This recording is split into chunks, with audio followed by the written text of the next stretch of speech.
My name is Ken McGuire. I'm 80 years old, and I've been a patient at Kelsey-Seybold for over 20 years. The first doctor I met at Kelsey, he was a young guy, and I was a lot younger too. And we've kind of grown up together, you know. So it's been a very good relationship. They keep me going for an old man. I need somebody to patch me up and keep me going. I had had 2 previous back surgeries, and there was a little scar tissue that was causing me a problem. I was to the point I couldn't lift a sack of feed.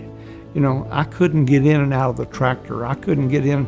I could barely climb the steps going up to the house on the porch.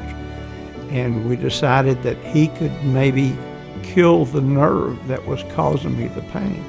And I want to tell you, it changed my life. I went from being a bent over old man where I can still do stuff now. I can feed cows, I can take care of my animals, I can mow the yard, I can do all those kind of things now.